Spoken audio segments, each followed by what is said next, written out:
নমস্কার বন্ধুরা, আমি সুস্মিতা। আজকের ভিডিওতে তোমাদের সকলকে স্বাগত জানাচ্ছি। আজ হলো রাখি বন্ধন উৎসব।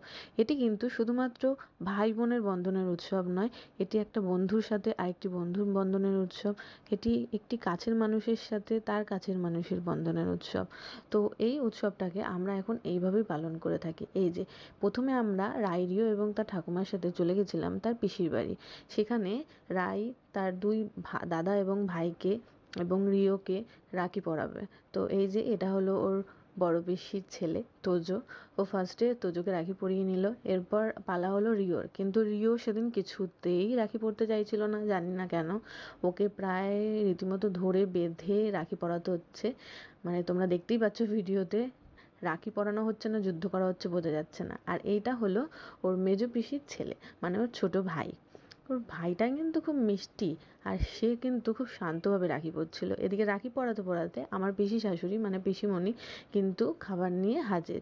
আমাদের মনের কথা বুঝতে পেরে কোথা থেকে যে খাবার নিয়ে চলে আসলো বুঝতেই পারলাম না। ওনার আগমন হুট করেই হয়েছে। উনি রান্নাঘরে কাজ করছিলেন, তো সেখানেই হঠাৎ করে উনি চাউমিন নিয়ে চলে এসেছেন। আমরা প্রায় সারপ্রাইজডই হয়ে গেছি। তো ওখানে রাখি বাঁধার উৎসব পালন করার পর আমরা চলে গেছিলাম রাইরিওর ঠাকুমা দাদুর বাড়ি। সেখানে গিয়ে রাই তার গপু দাদাকে খুব ভালোবেসে রাখি পরালো এবং একটা হাম্পি খেয়ে নিয়ে তারপর তার দাদানকে মানে দাদুকে রাখি পরিয়ে নিচ্ছে। এরপর আমাদের আবার পলতা যেতে হবে, মানে আমার মায়ের বাড়িতে। সেখানে আমি সেখানে মানে আমরা আবার নতুন করে আবার রাখি বন্ধনের উৎসব পালন করব আমার দাদা ভাইদের সাথে। সেখানেও রায়েরও কিন্তু দাদা রয়েছে, মানে আমার দাদার ছেলে। সেখানে আরেকবার রাখি বন্ধনের উৎসব পালন হবে। এই যে রাই তার দাদুকে রাখি পরানোর পর আদর করে নিল, নমস্কারও করে নিল, তোমরা দেখতেই পাচ্ছ। আর এটা হলো পলতা, মানে আমার মায়ের বাড়ির অনুষ্ঠান। এই যে এখানে আমরা সবাই হাজির হয়ে গেছি। এটা এখন আমি দাদাকে আশীর্বাদ করছি। দাদাকে তো আশীর্বাদ করা যায় না, যাই হোক এটা বরণ করা বলে। বরণ করে তারপর আমি তাকে রাখি পরিয়ে দিলাম। পাশে ভাই বসে আছে, ভাইয়ের ভিডিওটা তোলা হয়নি। যে মিষ্টি খাইয়ে দিচ্ছি, এই যে ভাই আর দাদা মিলে আমাকে কি গিফট দিয়েছে সেটাও ভিডিও করে নিলাম। আমি জানি এই মুহূর্তটা কিন্তু খুব খুনসুটির ভাই বোনেদের মধ্যে। কে কি দিচ্ছে না দিচ্ছে এটা নিয়ে আমাদের বাড়িতে খুব মজা এবং ঠাট্টা হয়।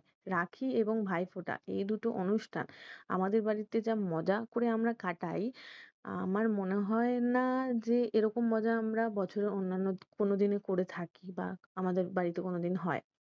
এই আমরা কিন্তু এখন রাত্রি পৌনে একটা, পৌনে একটার সময় আমরা রাখি পড়াচ্ছি। তার মানে বুঝতে পারছো তো অ্যাকচুয়ালি এখন তো সবাই কাজ করে, মানে সবাই ওয়ার্কিং।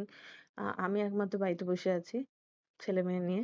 তো যাই হোক, আমি দমদম থেকে পলতা যাব, তারপরে ওরা আবার সবাই সবার অফিস থেকে ফিরে ফ্রেশ হবে, তারপর রাখি পরানো হবে। এই কাজটা করতে করতে আমাদের রাখি পরাতে প্রায় আমরা বসেছিলাম 11:30টার সময়। আর এখন যেটা রাখি পরিয়ে কমপ্লিট হচ্ছে সেটা হলো প্রায় পৌনে একটা। তো এই যে বৌদি আবার ভাইকে রাখি পরিয়ে দিল। এখানে রায়ের কিন্তু এখনো রাখি পরানো শেষ হয়নি। ও তার ছোট দাদু আর বড় দাদু দুজনকে রাখি পরাচ্ছে। আমার মেয়ে যে এতটা ম্যাচিওর হয়ে গেল এই বয়সে আমি বুঝতেই পারছি না। দেখলে কি সুন্দরভাবে নমস্কার করলো তার দাদুকে। আর তাছাড়া এখন রাই দেখো কি সুন্দরভাবে তার দাদুকে মিষ্টি খাইয়ে দিচ্ছে। ওয়াও! আমি তো জাস্ট অবাক।